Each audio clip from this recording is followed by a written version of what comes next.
I'm going to say this and you're going to think it's a joke, and I honestly don't mean it as a joke. Have you thought about therapy? In the Midwest, you know the best is there waiting, so come and join the conversation. I still approved, fan and artist and creator too. What? This is how the challengers do. What? Keep the conversation moving along. Keep reading comics, keep your local store strong. If it's hard, then it's a job for the challengers. What? Comics and conversation, y'all. From Challengers Comics and Conversation in Chicago, this is Contest of Challengers, a comics industry business podcast with Patrick Brower. Patrick Brower. Patrick Brower. Patrick Brower. Patrick Brower. Patrick Brower. Patrick Brower and W. Dal Bush. W. Dal Bush. Dal Bush. Dal Bush. Dal. Dal. Dal. W. Dal Bush. Now, this is going to come as a huge surprise to A, yourself, and B, everybody listening. Okay. I am starting to resent everything. No. Wait. Yes. I don't believe that because you said starting. Well, before I was resenting most things, not everything. Oh, so even the things you didn't resent before, you're starting to resent them now. So the small portion of things that you didn't resent, now you're starting to feel some resentment towards. Just everything is more work. One of the things I told Gina today at the store was, why can't anybody who calls be looking to buy something? Oh, for sure. It's all sales calls. It's all people looking to get rid of their own books. It's all people. Like very few phone calls are about like, "Hi, I'm looking for a book that you might have," and we actually have it. I think the subtitle for this episode is going to be called "Bad Customer Service." Okay. Parentheses, or just customer service. Sure. Because there's a couple of examples today that, oh man, you're killing me. I'm sorry. I'm also hungry, but I don't know if that's going to get picked up on the microphone. I mean, it will because you just said it. Probably. I mean, like stomach noises. I know what you meant. I know what you meant. Somebody called today as I'm ringing someone up, and they're like, "Hi, can you tell me, do you have any X-Men 97 Marvel Legends figures?" I'm like, "Actually, no, I can't. You'll have to look on our website. I'm unable to leave the register to go look for you right now." Okay. They're like, "Oh, okay, thanks." That's bad customer service. It's not great. Yeah. But I mean, I wasn't in a position. Sure. The number of people... I think that, I don't know that you're looking for a solution on this, but it could have been a little apologetic and been like, "Hey, if you can hold on for a couple of minutes, I can," et cetera, et cetera. I didn't say, actually, I can't. I was just saying that, I see. blah, blah, blah. Okay. But also, I wasn't willing to put them on hold and to go do it. Okay. Because all I could think of was, we're just going to have Nightcrawler, and you don't want him. I wanted Nightcrawler. Yeah, but the person calling's not calling for Nightcrawler. He's in the credits now. I would put money. He had a great on episode. that. Oh, man. I heard he wielded 3 swords at once. He did. He used his prehensile tail. And yet the Nightcrawler figure comes with, I believe, 0 swords? And not even a prehensile tail. Is that right? I haven't taken him out of the package yet. It moves in a circle, but it doesn't bend. Oh. You can spin it. You can't mold it. It seems like a thing that they probably could have done. Agreed. So today was a day that everybody who came in, what did they want to buy, Dal? Nothing we had? Back issues. Oh, God. They all want back issues. And our back issues are currently covered by our drama books and our humor books because we need the front space in the windows for Free Comic Book Day. for this people who are doing signings and sketchings for Free Comic Book Day. Correct. And one guy did come up and he said, "Is it okay if I move those shelves?" And I said, "I'd really prefer that you don't." Yeah, on Wednesday, there was a guy who was in the New This Week section and sort of like near the back issues. I'm like, "Was there anything I can help you with?" He's like, "Yeah, actually." Huge pause. These. And he points at the back issues. "Oh, yeah, is there any way we can move these so I can get at these boxes?" I'm like, he's like, "I just need these right here." Okay. So he's like, "We can just pull them out." I'm like, I wouldn't really do that because they're going to tip over. Let me move them to the side so you can get your boxes. And I do that, and then, of course, I leave so that he can go through the boxes and I can get back to work. And then I come back and I found out that he moved a bunch of them to a bunch of boxes. Yeah. I was like, okay, that's cool. Thanks. And then, all in service of I think $4.99 back issues. so the This is guy worth it. today, he's like, "Can I move those?" I'm like, "I'm sorry, I really prefer I don't." Okay, can you move them? No, I'm sorry. We're set up for free comic book day, and I'm not gonna mess with those. And I'm not, because I've got other things I need to do. But also, as you pointed out, it was 4 back issues that you sold. Yep. And I'm sure this guy was not going to be buying hundreds of back issues. Feels unlikely. And I know any retailer listening should be chastising me for not doing it. 100%. I completely agree. I did start this by saying it's bad customer You service. did. You were up front. But there were several more people that just, I wanted to look at back issues. Well, I mean, it's a modification of rule number 1. Rule number 1 at Challengers is wherever you need to work, that's where a customer needs to be. So basically, if you have an entire store that's completely empty and you're like, I got to file books in the crime mystery section, the one customer in the store will suddenly be magnetically drawn to the crime mystery section. It's like, I guess I can't do this right now. And so this is just that. Like we had Brian Azzarello and Stephanie Phillipson first thing on Wednesday. What? No one told me. And I would have come in. I was setting up Tuesday night, and before that you were like, hey, this is an option. You don't have to do this, but if you're pulling out the shorter bookshelves to put the tables up for Brian and Stephanie, maybe we just leave those out until Free Comic Book Day so we don't have to do it again Friday night. And I'm like, that's totally fine. And your thing was, it's not a big deal. No one's going to go through the back issues in the middle of the week. It's totally fine. So, of course, as soon as we do that, it's like 4 days of people who need to go through the back issues. When it's like, when does this happen on a normal Friday? You put the bookshelves in front of them, and suddenly it's like people are just, they got to know. They got to know what's in those boxes that are hidden. It's like I always tell people, when it's raining and I ask if they want a bag and they're unsure, I say this. If you do not take a bag, you are going to drop these books in a puddle. If you do take a bag, as soon as you get outside, it's going to stop raining. Mm-hmm. That's just how it works. So when you have it, you won't need it. When you don't have it, you should have had it. Right. Yeah, it's a bummer. And trying to circumvent that kind of blocking off area while I'm working, while I was putting the Free Comic Day books on the shelves, I left Sidekicks open. Until I didn't. Because it became such a hassle. And the number of people that just walk in and go to pick up the books, like, I'm sorry, those are for tomorrow. I mean, you can't have those I've now. had it happen when I'm unpacking stuff on the red counter, and the books aren't even facing people. They're just in boxes for me to pull for subscribers. A lot of people walk in and go, oh, what's this? It's like, nothing that's for sale right now. That's why they're not facing you. They're in boxes. So the second I closed off Sidekicks, nothing but families came in. Of course. And Gina had to keep running in to get a book, like, oh, they just wanted this Dogman or whatever. Right. But I know where it is. It's fine. I'm like, man, I don't. And like the guy who I wouldn't move the back issues for, he still bought a Wolverine trade. Right.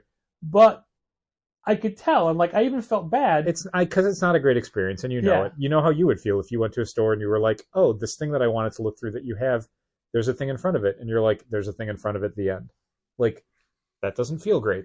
And it's a lot of it.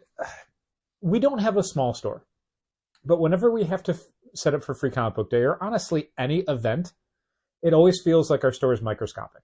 There's no room to put anything. We have to disassemble and rearrange the store just to set up for things. I always wished we had more of a dedicated space and more of a dedicated idea over where we could put creators at a basic store design level, because we've always had to kind of figure it out afterwards, because it happens infrequently. We're not having creator signings every single day, so having a dedicated space for them is wasted space. But when we were setting up Blue in River North, I definitely had in my mind, like, the second counter should be here facing this way so that we can station creators there. So we don't have to put them far away from the register. We don't have to set up a separate table. We don't have to be in the way of some other part of the store. But for Free Comic Book Day, so much needs to go up. All of the Free Comic Day comics need to go up. 3 different creators are going to be there. We're going to have a store full of people. So, yeah, it means that in the run-up to it, we unfortunately have to create sections of the store that are unavailable. And I wish we didn't have to. I wish we just had a dedicated space where it's like, oh, free comic book day, boom, this wall's ready to go. Like, we just don't have it. Well, now it's about to get worse than you realize. No? Why don't you grab your phone, Okay. check your weather app for tomorrow. Oh, man.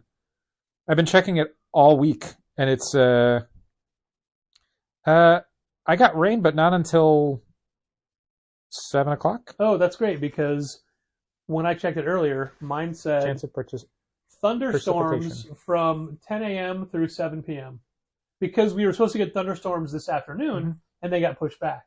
Yeah, I mean, I've been looking at it, obviously, like, for the last 10 days. Sure. Because it's the weather on Free Comic Book Day is one of the things that we can't control, and it drastically affects what the turnout's going to be like. And also, a lot of what we do is outside. Well, yeah, again, since we don't have a gigantic store, when we have lines of people, it's like those lines got to be outside. And if people have to line up outside in the rain, they're not going to do that. Right.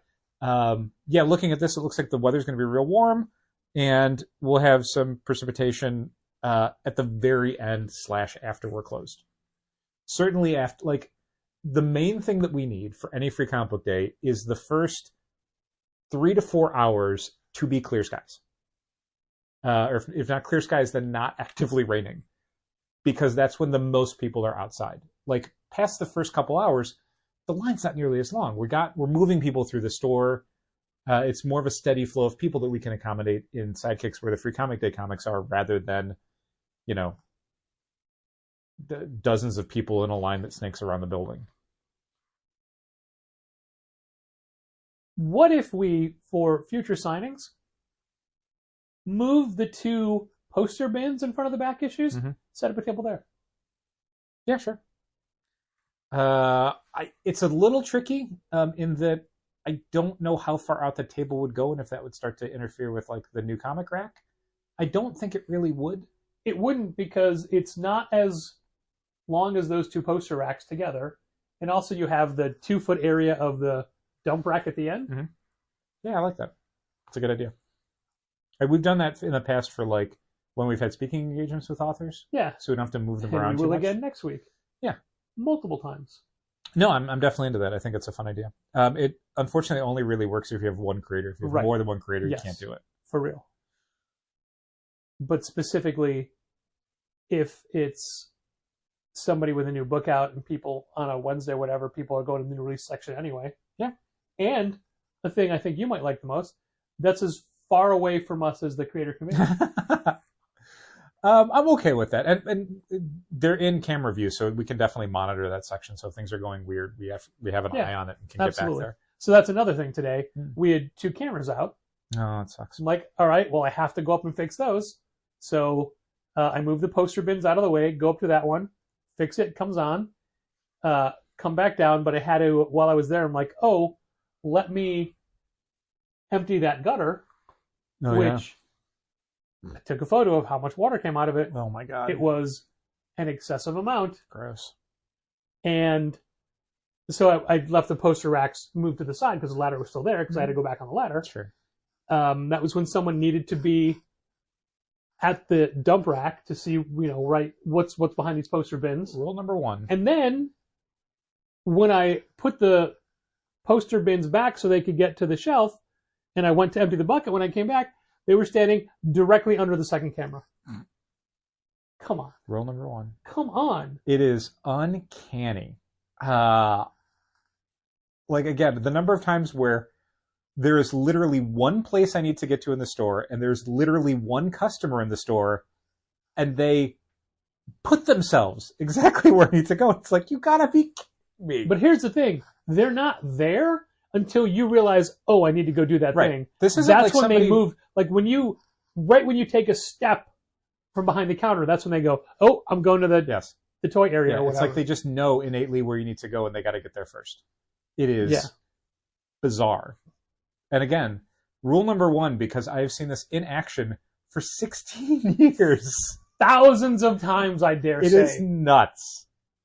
I love it. I mean, it's just because it's so predictable. Like, the first few times it happened, it's like, what a weird coincidence. And now it's just like, it's like clockwork. It is not a coincidence. It is, I don't know, a curse? Is it a curse? Hi, it is just the natural order of the universe, man. I wonder if we could get Jill to make curse candles. Oh, God, don't do that. Don't risk that. Huh. Interesting. And I also get resentful the way people ask certain questions. Yeah. Like when someone called today and said, how many free books do we get tomorrow? So grateful. So grateful for the experience. My answer was, I don't know. We haven't decided. I guess you have to show up and find out. There's a more tactful way for them to ask. Sure. And I can also just suck it up. You're having a rough day. I'm going to say this and you're going to think it's a joke, and I honestly don't mean it as a joke. Have you thought about therapy? Like fighting people? Like seeing a therapist. Like genuinely, like if this much of your life is consistently aggravating to you, above and beyond just like the day-to-day of your work, like if every aspect of your life is leading to resentment. Well, as your friend, this thing. I genuinely worry. Because that's you cannot May live I that ask way. you this question? Yeah, of course. How much have you done for Free Comic Book Day? Not nearly as much as you. It's not a contest. Sure. But I'm just that's the scale I'm operating on. But not nearly as much. But let's put a percentage to it in a comparison. If collectively we're 100%, how much have I done? 10%. Did you unpack any of the books? Yeah. I thought I did some of the diamond ones, not PRH. I don't think. No, I don't did think any all of the those diamond came ones. Lunar or something. I did something. I can't remember which ones. You might have done Lunar. Maybe. Yeah. Not a lot though. I mean, certainly. Okay. I mean, if I'm straining to remember it. You did order some of them. Yeah. In years past, Mm-hmm. we've had other people do a portion of the work. Sure. Like Stella and Molly would do certain moving things around on Thursdays. Sure. This year I did all that. Yeah. Friday, Andrew and Gina would help put all the books up. I did all that. Uh-huh. I built the racks. Sure.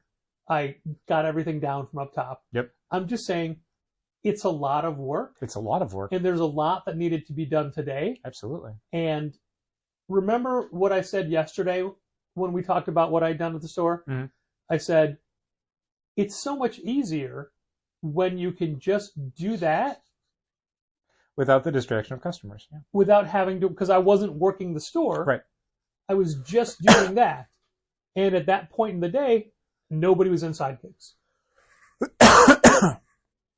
So, I mean, do you think a lot of it is a manpower allocation? As you said, in years past, you had some of the other people do stuff. Yeah, it's just that because it's all, like, today it had it all get done. There's no, like the last couple of days, I can finish this a different day or whatever. But it's like, no, it all had to get done. Sure. I mean, as always, I'd be happy to come in on days off if you need me to. I've always volunteered it on different Free Comic Book Day weeks leading up to it.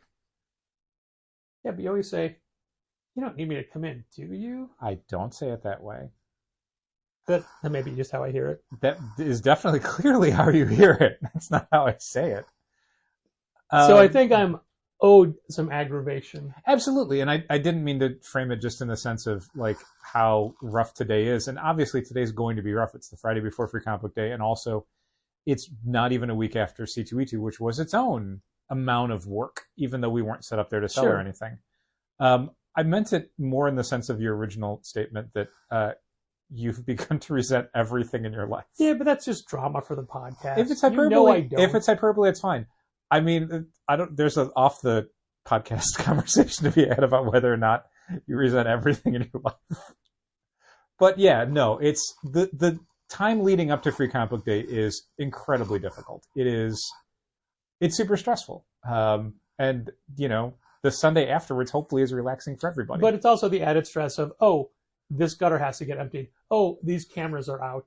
Yeah, I mean, having like work you hadn't planned for pile up at the exact same time as you know you have a strict deadline on a massive amount of work that needs to get done is super stressful. And yeah, I mean, having to do that while the store is actively running is a bummer. And it sucks that there's no real way around that. Like, again, like just the simple thing of like moving these things in front of the back issues creates like, oh God, people wanted to buy those back issues. And now what? Like there's no, sometimes you wish that there was just like, we put up a tent in the parking lot or whatever, because you could just Yeah. move everything out there, and then someone else is in the store and you're not worried about I'm it. always jealous of stores that get to do that. Sure. Or have like 50 creators out Why- because we have 70 tents. Why don't we just set up a tent on Western Avenue and see what happens? Okay. I'm all for that. It's probably fine. And City seems real forgiving about that stuff. one of the things I said to Gina was like, we could have 1,000 people come through and have the best time and be so thankful. Mhm. And I will just focus on the 10 people that piss me off. You absolutely will, yeah. And I mean, some of that is just, some of that is an innate personal thing. And some of that is, it's very easy for the kind of us doing our job stuff to kind of fade into the background because that's the expectation, Sure. is that we're going to do a good job and people are going to have a good time. So when there's something that's kind of off from that, it sticks out. And you're like, that one guy who was being an asshole about, wanting every copy of every book, or the guy who was sorting through all of the Marvel Free Comic Day comics to find the 10.01 that he could get graded. Jokes on them because I bent them all today out of spite. Could work. I didn't mention the two guys that came in reeking of pot. Oh man, only Like, two? Well, I mean, for it to hit me in Sidekicks when they were out by the superhero graphic novels, it's bad. I don't love it. And It is the new normal, man. you know what that does, though? Get you high. Well, it means I need to take my glasses off Sure. because it messes with my head a little bit. Yeah. And I don't like. I had my glasses off most of the day. Why today. can't people just switch to edibles? Right? Come on, man. It's so I don't much mind more. that at all. I mean, yeah. Go ahead. That is a personal choice you're making with your body, and that's up to you. But the smell of it, the smell of pot, the smell of weed. That's not a personal choice. That's something we all got to deal with. yeah, And there you I go. did not sign up for that. And I know And don't get me started on coffee. hundreds of people are going to have a great time tomorrow. I hope so. I really do. But like as the day wears on, I fade back more to the back door of Sidekicks. Yeah. So George is the first person they interact with. George is their point Because person. George is high energy and you are because not at that George point. is always a really good point person. Yeah, I mean, I think a lot of that is just... I'm sorry, another story. Yeah, sure. So one of the things I noticed was that the white duct tape we always have to refresh on the outside of the door frame that covers that ridiculous old doorbell hole. Mm-hmm. Yeah. I'm like, I need to fix this Yeah. because of tons of people coming in. So I get the white duct tape, I get the scissors, I go out, guy comes walking up. I'm like, oh, after you. Which one are you? Excuse me? Are you the owner? Yeah. Hey, I'm sorry. You know what? I need to fix this door. If you want to go in, I'll be in there in a minute. Okay. Well, I met your brother at the show and he told me you guys deal with independent creators and stuff. And I just want to look, if you want to head in the store, I'll be there in a minute. Please let me finish the thing. Let me, because I got Instead of unrolled, standing on the like, sidewalk. Let me take care of this. And then, so he's like, I'm sorry, I'll go inside. I'll shut up. I'm like, I'll be right in. And then I put the tape on, go in, put the stuff away, come up, have to ring someone up, realize there's no quarters. So I have to make change. Uh-huh. We definitely want to have quarters in the bin for tomorrow. Sure. All while he's standing off to the side waiting for me. I don't know if this is the same guy, but I don't know if you were around for this, but I told you about the guy, like the email we got where a guy said he talked to me about like local creators and stuff at C2E2. And I had said there was a guy who called and talked to Molly, and Molly said that they were the two owners. Oh, that maybe. But here's the thing. I realized as you're telling us, I'm like, I think somebody talked to George in Artist Alley, and they assumed George was like an owner and was like, oh, great. Because I'm like, reading this email, I'm like, I didn't talk to anybody in Artist Alley that I didn't already know about doing something at the store. So, oh man, mystery solved. So while I was still outside, he came in and saw Gina and said, so is that Dow? Pointing to me. Uh-huh. Do you want to look for that email? Yeah. I don't know if I can find it quickly. I don't remember. Oh, I can tell guess. you what to search because he has the same name as a former British pro wrestler whose nickname was the Squire. Also, while I'm going through this, yeah, I think I know who you mean. Apropos of nothing other than I'm going through my emails. So this is something I never knew about. Oh, I did not get that email. Oh, look at that word. Right. Huh. Uh, What are you doing later? I mean, I had different plans, but that might change everything. maybe. But like I saw it today, I'm like, small Chivalda's fried chicken. That's crazy. I had no idea. Do me a favor, type in that name because I don't remember. I certainly will. I mean, 100%. do you want to? Is it okay? Yes. Thank you, George. Yeah. Yeah. Uh-huh. This will be a fun thing to talk to George about tomorrow. There it is.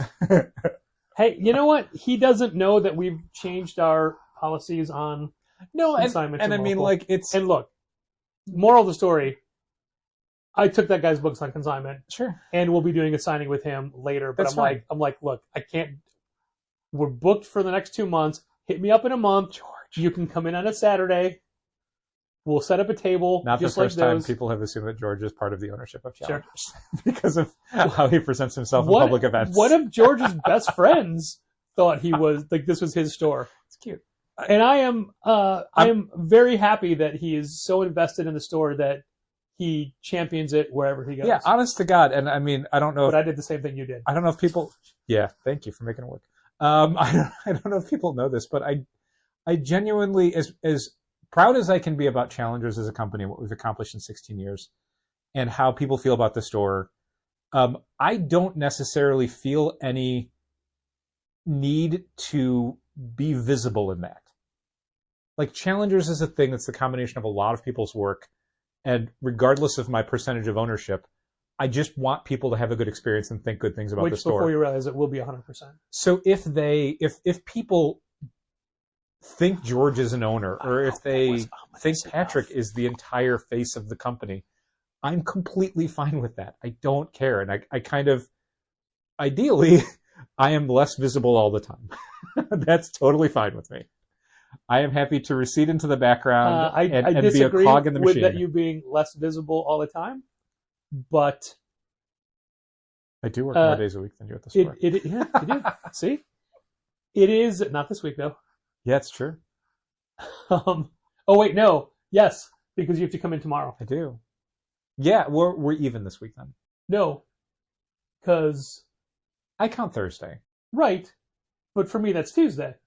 Right, so I'm saying, oh, so we're not even. Oh, You're no, up. Yeah, I'm up. Yeah, because of tomorrow. Yeah, yeah, yeah. Uh-huh. Not a contest of Challengers. Thanks for listening. Keep reading. What?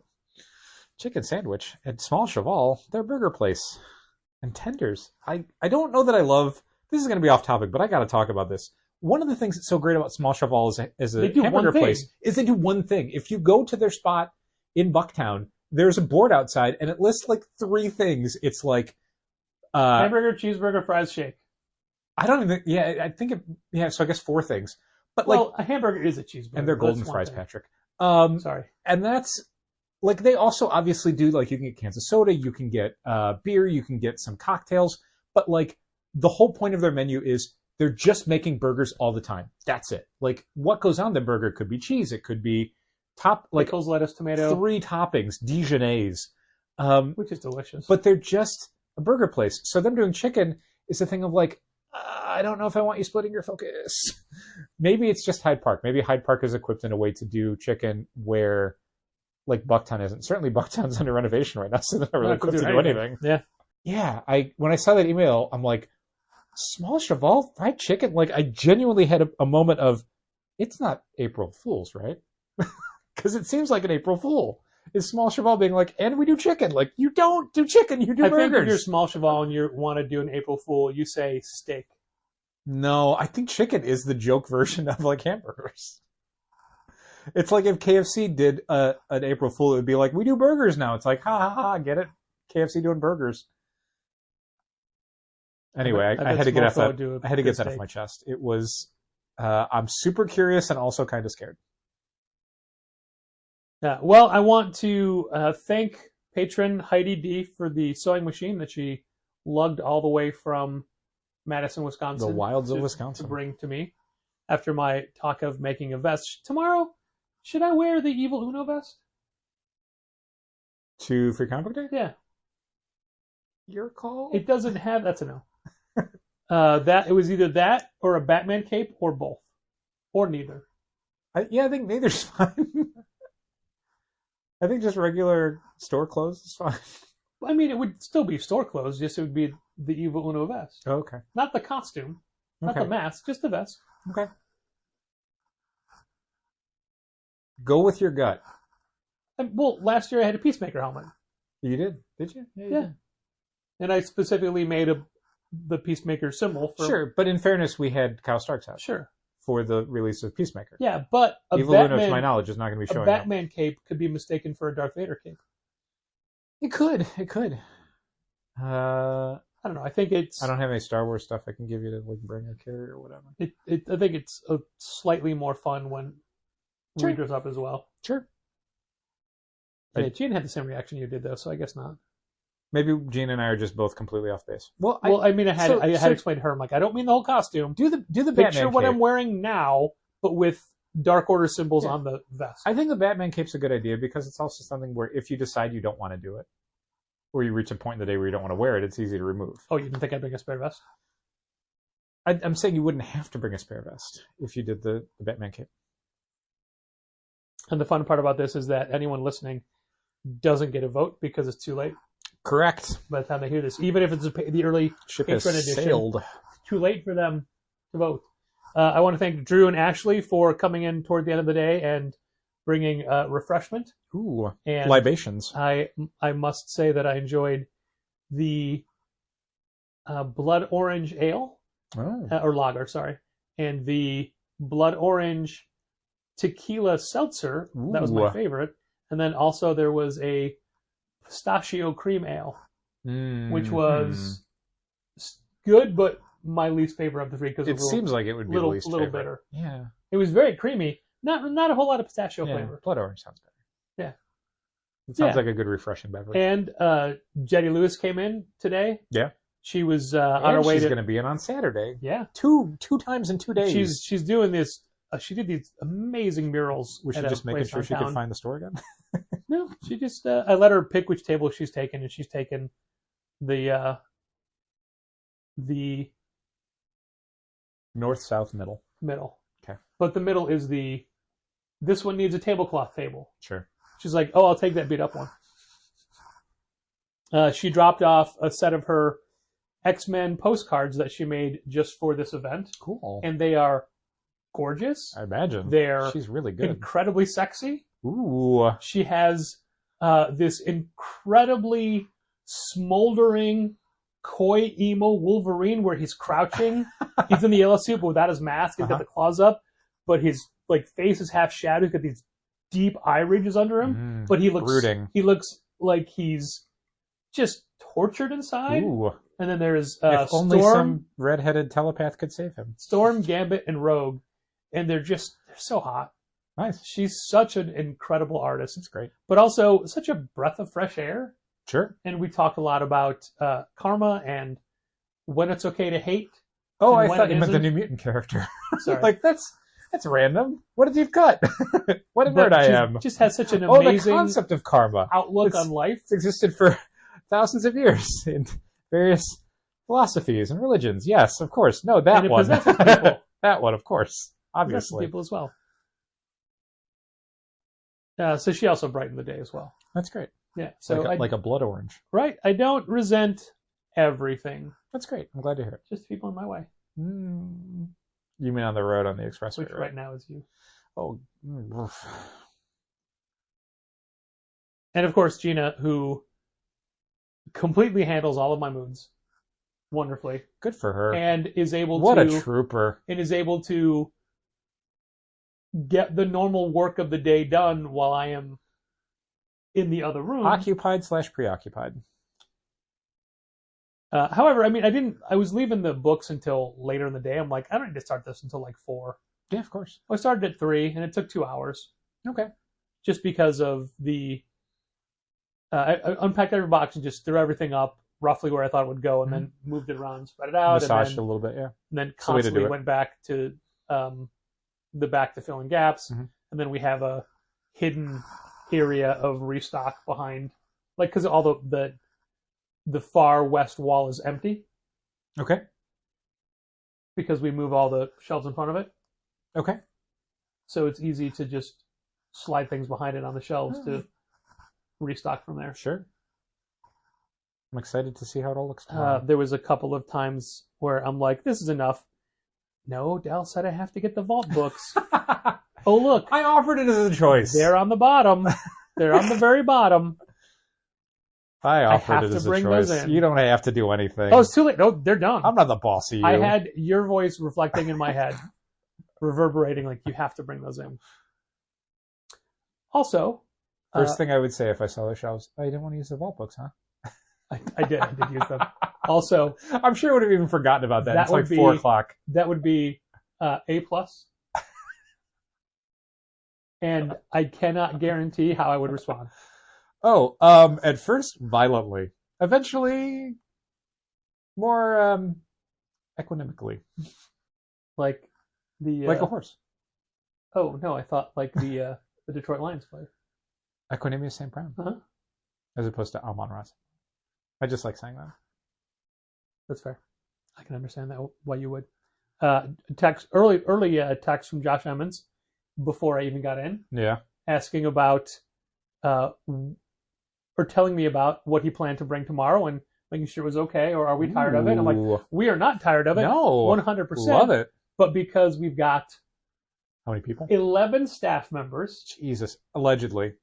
3 creators. I'm still convinced at least one person that you think is going to be there on staff who never responded to say they weren't going to be there is not going to be there. A specific one? In my brain, yes, but I'm going to leave it open to be dealer's choice. Okay. Well, I think of who you're thinking of. We talked about it last week when they were. Okay. And Andrew has to come in because it's his normal day. Sure. I would love to know that Andrew spent part of like yesterday trying to get somebody else to cover his Saturday without realizing it was free comic book day. People are like, no, I'm already going to be there. You have to be there too. Gina asked if she could wear her "Stop Being Mean to Anna Marie Tran" shirt. Kelly Marie Tran. Kelly Marie Tran. Sorry, I'm being mean to someone else. Don't be mean to Anna Marie Tran either. I mean, I'm sure she's a perfectly nice lady. And I'm like, that's not a Challenger shirt. She said, you said I could wear Star Wars stuff. I'm like, it's true. I did say that. Yeah, you can wear that. But by the end of the day, she talked herself into a different Star Wars shirt. Isn't the Kelly Marie Tran one the one that ends with like "You Jags"? Yeah, I think so. Yeah, that's a good shirt. And then because people who are mean to Kelly Marie Tran because of Star Wars stuff, or really any reason, are Jags. She's like, and I don't mean like the Jacksonville Jaguars, who are in battle organization with a member of their ownership that has been brutalized by the elite in recent weeks. Horrifying. Is there anything you'd like to say to Tony Khan? Yeah, I didn't know. I hadn't heard about this. I hope he's okay. I hope you get well soon, man. I mentioned this in an email to Brian Garside, but one of my favorite things on this past week's episode of Dynamite is the Elite launching a second savage attack on Kenny Omega, who was strapped to a gurney, pushing him on off his way of a to stretcher an onto concrete. And after they did it, Matthew Jackson says, "Somebody should check on him." Yes, they did, because you just attacked him again twice. You psychopath. It's the best. I love the Elite right now. They're so good. I hope people appreciate what the Jackson brothers are doing on TV, because it's so good. That opening, the redone opening of Dynamite, that's all the Elite. So good. Anyway, sorry. So Gina's like, well, I have these other 2 shirts I could wear. I'm like, you can't wear either of them because Molly has both of those and may wear either one of them.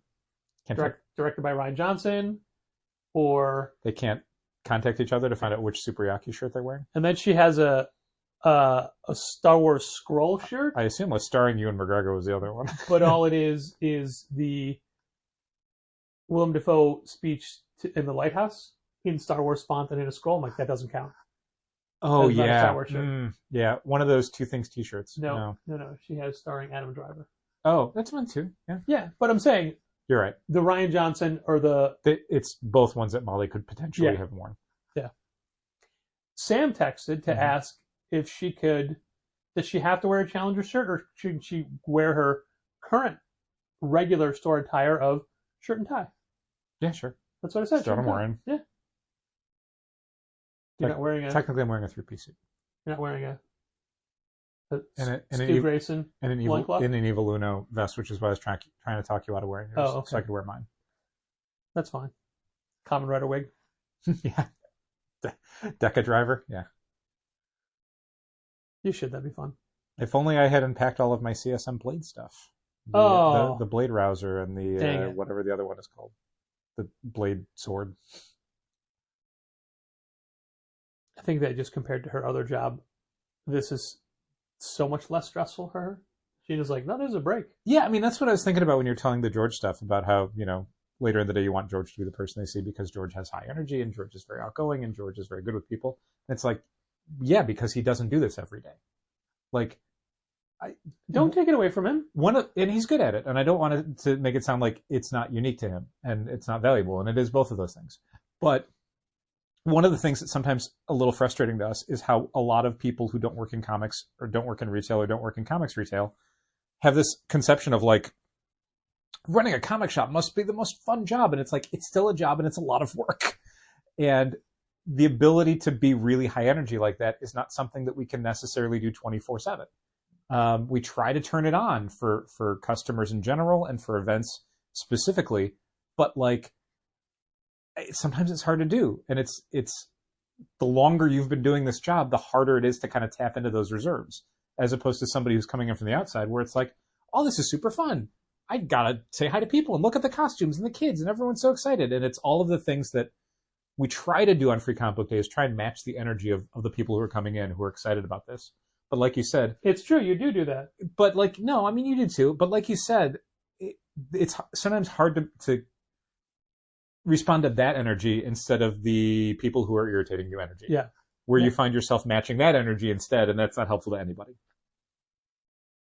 I mean, and it's I was gonna say it's more fun. Like you do bits all day with people. Sure. But I mean, at that point, it's not genuine. It's literally a bit. Right, and I think it's fair to say that this is maybe going to sound, I don't know, disappointing maybe to some people, but it's not genuine. It is a job.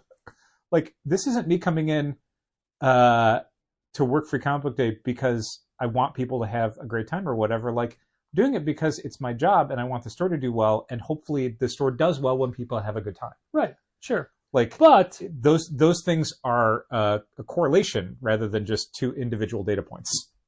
I'm reading too much into this, but last year for Free Comic Book Day, Yep.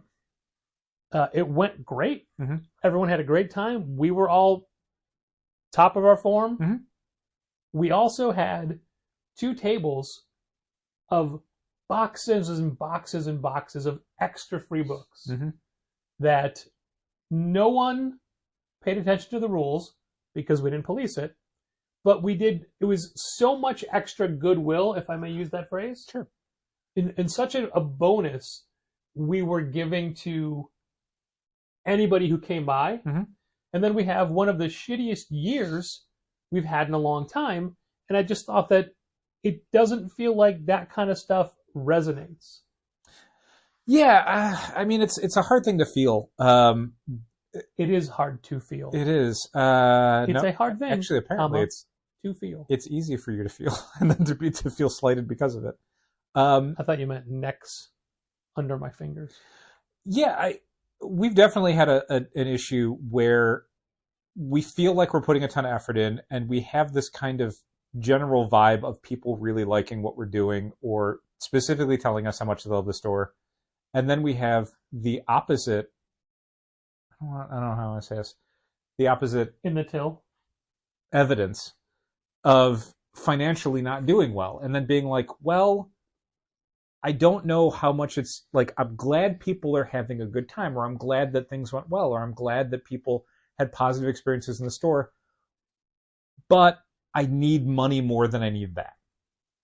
And that feeling sucks. It sucks to not have those two things rise at the same level.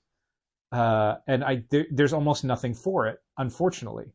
And like, if people want to know why if people have ever wondered, and I can't imagine anyone has, why we're so negative so many times about our job and the store, it's because the money's not there. And it's consistently not there for a very long time, outside of a few interesting peaks and spikes. So yeah, it's if we ever have a Free Comic Day where people have a great time and we do our best business ever, you're going to hear a very positive podcast. We're going to come away from that thrilled. I would love for that to be next week. I'd love or tomorrow. Well, Wait, next week's podcast. Oh, next week's podcast. Yes. Yeah. Yeah, of course. And I mean, I don't, I say that and then I'm like, I don't know if we're still going to be feeling that 7 days later because we're probably going to feel like 4 more things have irritated us outside of that. And Free Comic Book Day will be a little footnote of like, it was great. We did great. Everyone had a good time. I mean, okay, so we're recording this on a Friday. Correct. By the time the next podcast drops, we will have had 3 in-store events. We've got the Lawyers for Creative Arts on Wednesday night, talking about navigating the field of the graphic novels through with 2 lawyers and a creative discussion, including the lawyer for Oni Press, who will be on site. And then you got something on the 10th?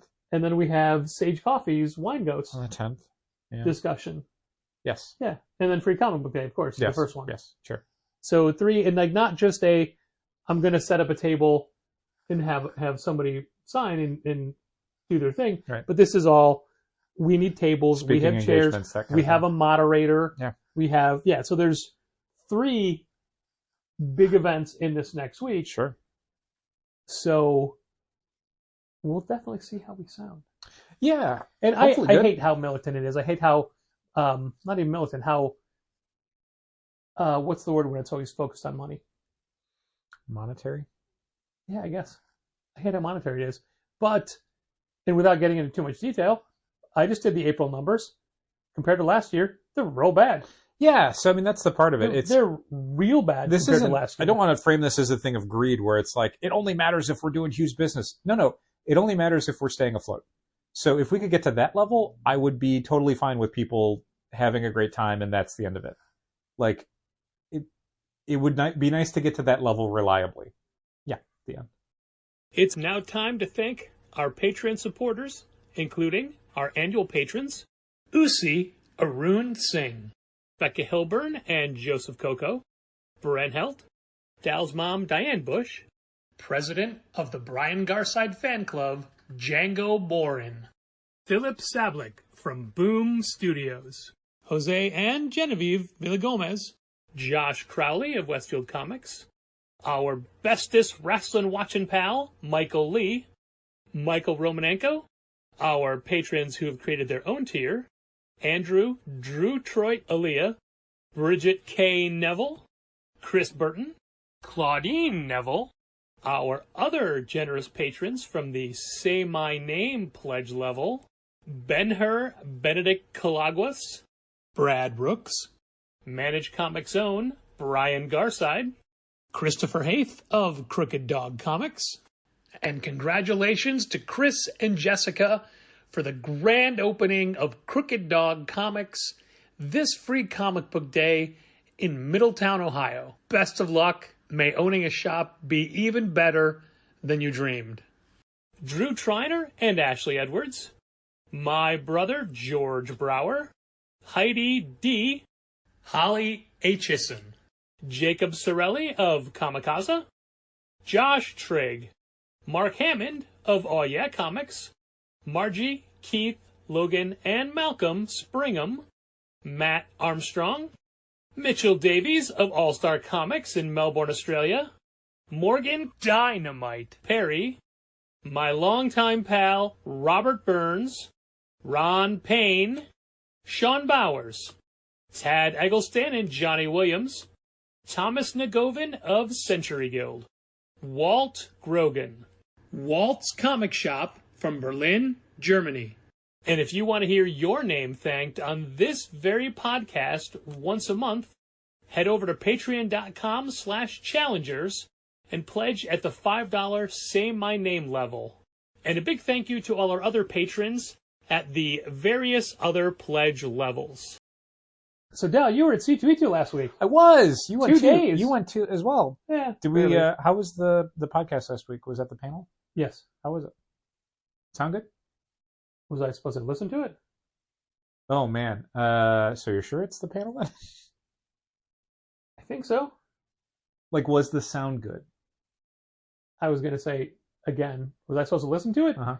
But I spent a stupid amount of time raising Individual voices. your and Demetrius's levels because my phone was right between Katie and I, so we you guys came out fine. Yeah. Okay.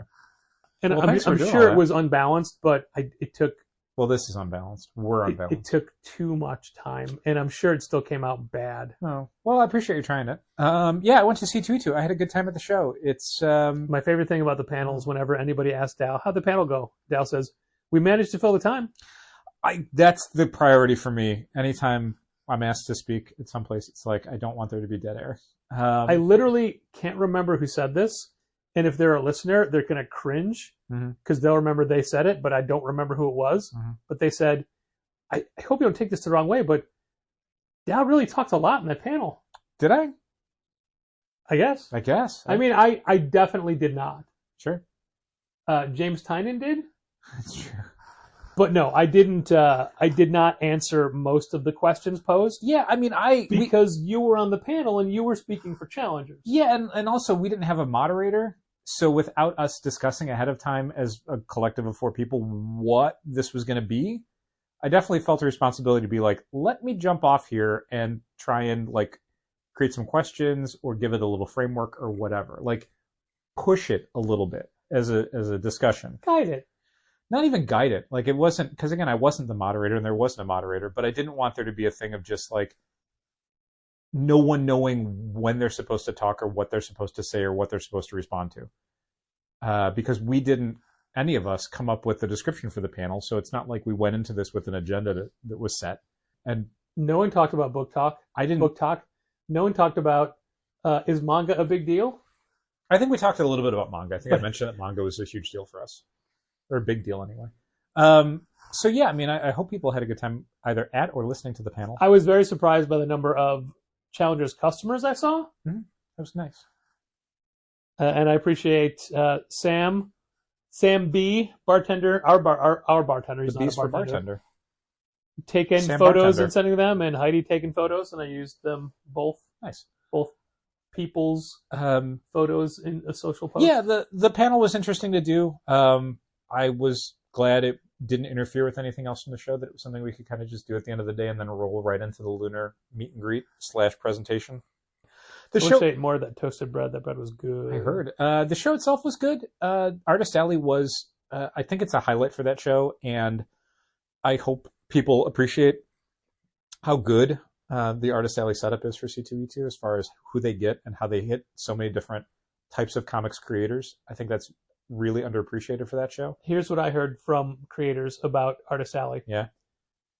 And we were there Friday. Uh-huh. And everyone we talked to Friday, for the most part, was doing great. Uh-huh. Friday was the best day for sales. I could talk about that, their but go money on. Friday. No. And also they were kind of like me, which I've said in the years past.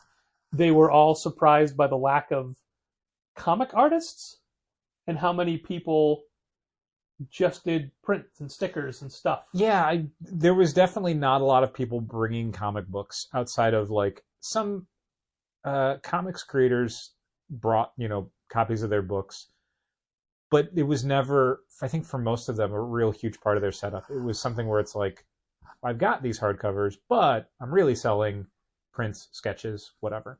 Saturday, I can understand not being as good as Friday because I think, for me at least, I found walking through Artist Alley on Saturday to be a total grind. I'd said this before to people where Saturday was so crowded in Artist Alley that I could literally only walk through it. If I'd stopped at any point, I would be in someone's way. And that's not conducive to trying to actually stop at tables, browse artists' selections, and make a purchase. You just want to be out of that section as fast as you can. So I think that was maybe detrimental to artist sales on Saturday, which you would think Saturday is the highest traffic day. It's the most people in the building. That's when they're going to do the best. But I think it kind of worked against that section of the show on Saturday. Mike Norton had a fun post, and I think I'm paraphrasing. I don't have exactly, but he's like, hey, I'm at table number, 04. Stop by and see how long Ryan Brown's line is. For long. Yeah, I think enough people had mentioned to me that they thought the aisles were smaller in Artist Alley that I guess maybe it was true. I didn't think they were. I thought they were fine. Yeah, I said that at the start, but you said... but also, then I remembered I wasn't there last year. Yeah. When I was there on Sunday of last year for the 2 hours I was there, the aisles were wide open because no one was Right. there anymore. My counter argument to everybody was that it's not that the aisles in RS Alley got smaller; it's that we all got wider over the last year. Intellectually. Nope. I do like the show. It's nice to go to. I think it's expanded enough as an enterprise that Intellectually. no, that it used to be a show that I could feel like I could do everything in a day or less. This was one of the first years in a long time that I'd done more than one day I did. You and I went on Friday, and then I went by myself on Saturday. I didn't stay very long on Saturday because it was so packed that I'm like, I should go. But I did go back. And I think that's probably something I will do in the future. So C2E2's got me going more often than I used to. You want to know who was a trooper for their appearance at C2E2? Who's that? Somebody who has just had shoulder surgery for an injury that they had already before C2E2, and Julia Hart never let on how hurt she was. And now she's in one of those like punk slings. Oh, wow. Yeah. She had the surgery before C2E2? No, she got the injury before C2E2. Oh, okay. She had the Okay. surgery like 2 days ago. Got it. Okay. But I mean, we met her and talked to her. We did, yeah. And could not tell the kind of pain she was in. I feel so bad that I slapped her on that shoulder as a, like, hey, good job. I mean, good job in the ring. I couldn't believe you kept doing it. She didn't say anything, so I was like, oh, she's into this. Like, I'm making her feel appreciated as a performer and as an athlete. Not the case. No, I'm trying to remember even your photo with her, if she lifted her arm enough or whatever. It was her left arm. I was on her right side. Okay. So, no. Yeah, I watched, but I mean, if you notice, I watched that match where she got injured. I don't even know where it happened, but she did not look like she was having a good time. So you know when that happened. Layla Hirsch, a match against Layla Hirsch on I want to say Rampage. Real rough. Because I met a couple wrestlers, is what we're getting at. Brody put his arm around me. Mm-hmm. Ricky put his arm around me. Mm-hmm. For Julia, my hands are clasped in front. I was not doing anything. She's a talented young woman who is a really good in-ring performer and finding herself as a character in a wrestling program, and you want to make sure that you are not doing anything untoward. Correct. That you appreciate her as a person and as a performer. And I don't know how it came up, but the next day when I wasn't there, mm-hmm. my brother texted me to say, Brody King said you were worried about your tie being crooked. And I was. You were. And I did make a big deal about fixing my tie. And then in the photo, my tie's crooked. But I have no idea how, when George was talking to Brody King on a different day, my tie came up. Good memory on that, dude. You made an impression on Brody King. Well, maybe because George was also wearing a Challenger's tie with Swarovski crystals on it. Mm-hmm. It's a good tie. In a big C. It's a good tie. So maybe Brody's like, oh yeah, some other idiot was wearing a tie yesterday. That's the only thing I can think of as far as how that would have went. I dislike your version of Brody King in the story. I got a piece of art from Kevin McGuire. Yeah, what'd you get? A Deathlock head. Yeah. We were having a debate for Deathlock the Demolisher, to be clear, like the original, like 1970s version. It could have been the second version as well. Luther Manning? Oh, I mean, oh, that's right. Yeah, that's a good point. You really can't tell the difference between the two of them. I can tell. Because I know so much about Deathlock, which, like we were just talking about, where where I which one clearly do I have knew which now? one was which. Because I don't know. I have to write it on the back. Which one do I have? Luther Manning. Okay. Second one wasn't the we Demolisher. were having a long talk about who you get a sketch from Kevin McGuire. Right. Who do you most associate him with? We asked him, and he said Guy Gardner, to which I'm like, I don't want a Guy Gardner sketch. But everybody thinks, rightly so, of Blue Beetle and Booster Gold. Right. But that's However, two. That's two people. Right. Again, the point is one character. Right. So the choice. And so much of what Kevin McGuire is known for isn't, again, just Blue Beetle and Booster Gold. It's the entire cast of Justice League International. So, like, that Justice League #1 cover, which is iconic and has been redone a dozen times. Mainly by him.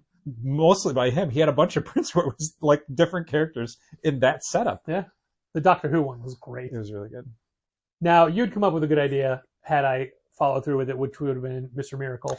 I like his Scott Free a lot. Yeah. But he already had a binder full of completed illustrations, which were more finished than you'd get on a con sketch. Way more finished. So I just and I also flipped through. ready to go. Yeah, so I bought one out of his book.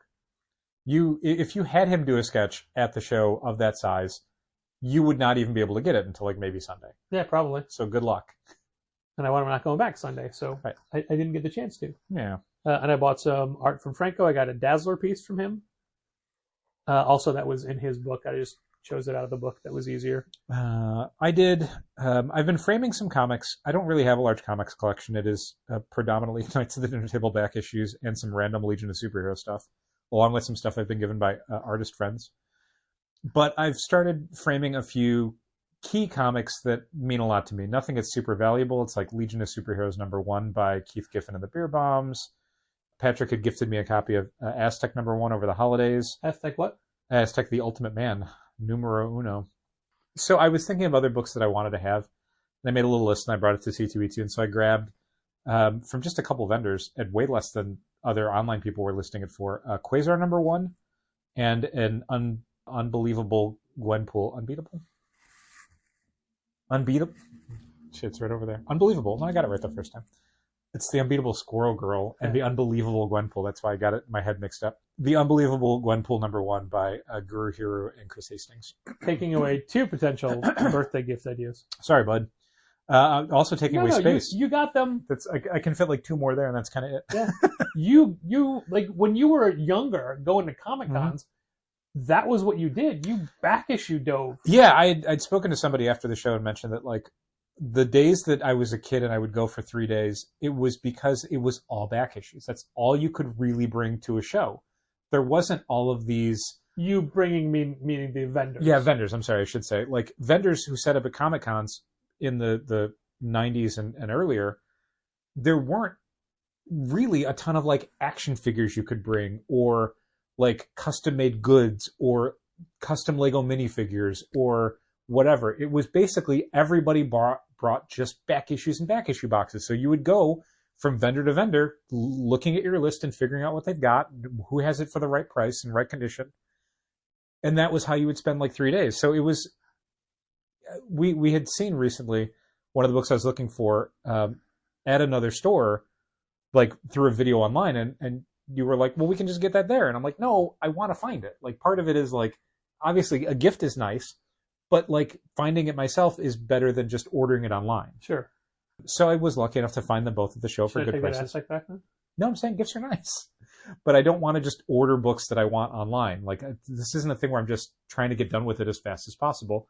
Part of it is the experience. Either somebody gifted it to me and that's something I can remember, or I found it someplace and that's something I can remember. I also picked up Sean Dove, friend, had done a little booklet of his Instagram X-Men trading cards.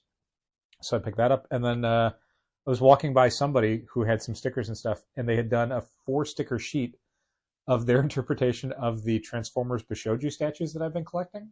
Very cute little design. So I'm like, I'll get that. And I think it's pretty much food. Besides food, all he really took away from the show. I had posted on Instagram what else I got so people could see there. Yeah. But some Lego minifigures. That's cool. And a Silver Sprocket tote bag, a lunar old-fashioned glass, but that was a gift. Yes. That was not a thing I purchased. Xander Cannon, Xander Kaiju Max Cannon, Oh, man. Xander Replacement God Cannon, Xander Top 10 Cannon. whom we love, Whomst. had... Is that the correct word? No, absolutely not. Okay. Is that actually a word? I doubt it. Anything can be a word if you say it enough. That's a made-up word. All words are made up. It's my favorite line in that movie. We stopped at Xander Cannon's booth just to say hi. Right. And I mean, and to look and see if he brought anything new that we didn't have. yeah. Like one of the prints he had was the Kaiju Max map that we both got had, a while ago. One of the things I wish more artists would do for shows is sketchbooks. I like finding sketchbooks, which you got Sean Dove's, I got Ryan Brown's. Yep. I especially want... Jenny did it for a long time. I don't know if she still does. I doubt it. Judge books by covers. Yeah, she had like 5 or 6 of them. She did like 15 of them. I mean, that I ever saw. Okay. Well, there was a while where she was selling them to us to sell. Right. But I always want like the older creators to do sketchbooks too. Sure. Bob Hall was at the show, and was Bob Hall there? I don't think so. Was it Brett Breeding? Brett Breeding was at the show. Maybe. Wait, hold on, I can do it. Not Brett Breeding. It was Mike Zeck's anchor from Captain America. Beatty? Terry Beatty was at the show. Hey, we got there. And didn't have art or a sketchbook. Weird. Like, oh, that's what I would get from these guys. Yeah. Because, you know, a simple rule of thumb is it's always cheaper to buy original art from the inker than it is from the penciler. That's true. Yeah. Yeah. That's how we got our and Stephen Harris Aztec pages. It is correct. That's a joke. He was the inker. He was. Yeah. Yeah, definitely. Over the years when I would have some original art, I think I'd gotten a few pieces from like John Dell or somebody like that. Yeah. I got Here we our go. Takeshi Miyazawa pages from Norman Lee. Oh, nice. R.I.P. Thank you. You're welcome. But yeah, I'm always looking for sketchbooks. And I also don't like waiting in lines. Like, we're going to stop by Patrick Horvat's table, the guy who does Beneath the Trees Where Nobody Sees, just to say, like, he had sent us a PDF before the book came out, and I had responded to him, and we talked briefly via email. Right. So I just wanted to say hi, introduce myself, and Sure. tell him how great the book does for us. Sure. But he had a couple people at his table. I'm like, I'm not buying anything. I don't want to take up his time. No, So absolutely. we didn't wait. Most people that I talked to had really positive Chip Zdarsky experiences. Yeah. I mean, that guy had one of the longest lines all weekend. It's insane. I was told that is actually this came from his newsletter. Mm-hmm. It wasn't that it's that long, it's just he's super slow. Yeah. I think he also said lazy. Yeah, that works. Which is a good joke, but obviously untrue. Yeah. I regret that I didn't do the entirety of Artist Alley because we had to go do the panel. Yeah. Like, that's the main reason I went back the second day was feeling like I wanted to see the rest of Artist Alley. Yeah. And it sucks because like going back that second day was also when it was incredibly busy. So while I saw all of it, I didn't get the experience I would have had on Friday where I could have spent more time talking to people or looking at their booths or whatever. It was very much just like going with this flow of people through the aisles. Yep. But I would have liked to have said hi to other friends and whatnot. I'm sure. And we struck out again when it comes to finding somebody new whose stuff we can stock that Yeah. is... Well, like you said, I mean, less and less people are bringing actual comic books. Yeah, we may have a new product line coming soon. Stuff that I really like, but we would need to make a decent investment in it to make it worthwhile. Let's see how Free Comic Book Day goes. I already know where they would go. Oh, I'd love to hear it. I mean, you don't have to tell me right now. I'll You can tell you me right tomorrow. now. Sacrifice the local section shelves and just put everything in those boxes underneath and take up the shelf space up top. Yeah, okay. I think we could definitely, and this is not a this week thing necessarily, but start going through the local boxes and pruning them a bit. There's definitely stuff from like over a decade that we could probably Sure. Try and find a home to send it back to. I can't remember who I was talking to, but it was someone from another shop that does local books as well. Uh-huh. And I had said something about how it seems to me that people that do things on consignment almost either come back way too often or never come back. Yeah. And they agreed. Yeah, that's the truth. We've definitely carried some local stuff where people were calling in like every week to see how something sold. And it's like, nothing is sold yet. Don't worry about it. You're calling way too often. And then we have people where it's like, oh, it's been 10 years. Do you want these back? And we can't get a hold of them because they don't exist anymore in a place where we can find them. But the place where you can find us is right here on this podcast and also at the store, hopefully for Free Comic Book Day. So maybe we already saw you this week. Let's hope. And maybe next week's episode is going to be nothing but sunshine, roses, butterflies, bunnies.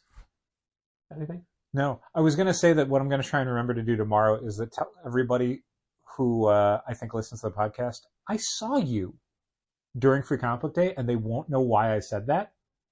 And then they'll listen to the podcast and they'll go like, oh, that's why he said that. Why'd you say that? Because you were saying that where you'll see us. So I'm going to say, I saw you. And they're not going to know what that means. They're all going to say, where? Uh-huh. No. They'll find out on the podcast. I'll be like, you'll find out on the podcast. And then they'll get to the very end and find out it was this and go, oh, Jesus, that was it? That's all it was? I think that's what people take away from every experience of Challengers. Yeah. Thanks for listening. Keep reading comics. That's all it was? This has been Contest of Challengers. Thanks for listening. Keep reading comics. Challengers is located at 1845 Northwestern Avenue in the Bucktown neighborhood of Chicago. 773-278-0155. Keep up to date with new releases and events at challengerscomics.com. And help fund this podcast at patreon.com/challengers.